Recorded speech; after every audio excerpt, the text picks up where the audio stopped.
Okay, in this one, we are going to update the document that we created before. Now, I know that I said something before that we are going to do uh, something else here. So, for the updating, we are going to use the post um, HTTP verb, which is not conventional in common RESTful API that we use, but here we are saying that we are going to update the product doc and the ID was 10, and inside the body of the request we are going to say doc, and the body of doc, maybe we change the in stock to 2000. Let's see what happens.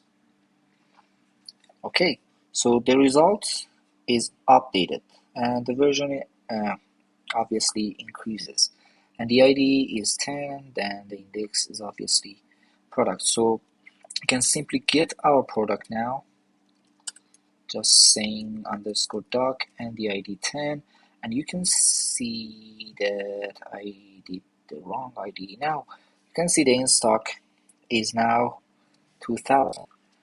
But something weird happened that we are going to get deeper in just a minute.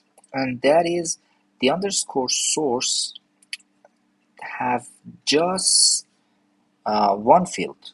So the name and the price have been disappeared, right? So um, this method actually creates another document inside the ID 10. So this is not the best way of doing things, right? So let's go back just one step and create another documentation, maybe for ID 2. So let's say the post, and inside it we are going to create a whole new product, third product maybe. And as for the price, it's cheap. And as for the in stock, there is none actually. So if I post this and if I get this one that we just created, okay, we get all of this.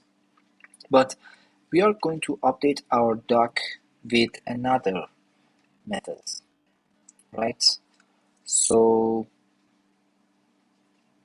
maybe we can do this. Let's say post products underscore update, and the ID is 2. And say doc,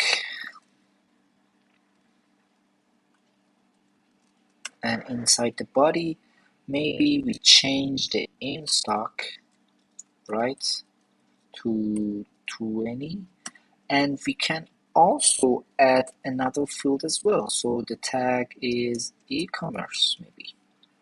If I hit enter, as you can see, the ID is 2 and the result is updated. If I try to get the product now, you can see that all the fields are present now. The tag field is added and the in stock is updated. So this is the best way to update your doc, right? Either it's changing one field or adding another field as well. But let's and that's the whole thing, right? That's the whole point of updating.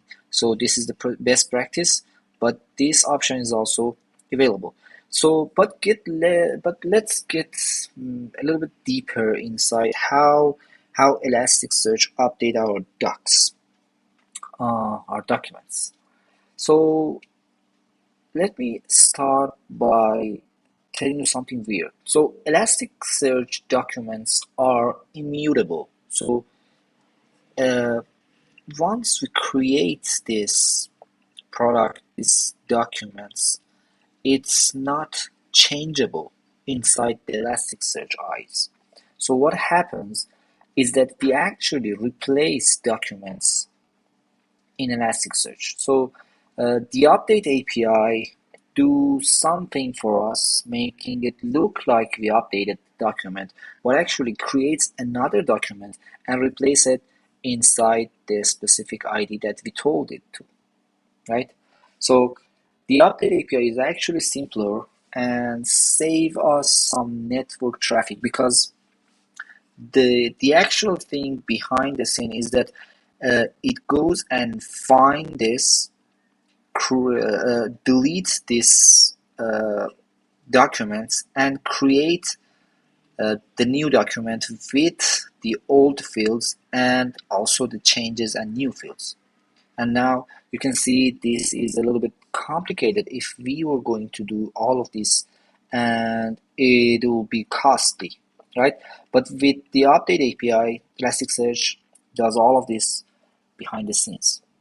So yeah, so that is how the update API works. So to sum it up, the current API, the current documents will be retrieved, the field values are changed, the existing document is replaced with the modified document. So uh, these along with these, of course, the changes will be applied.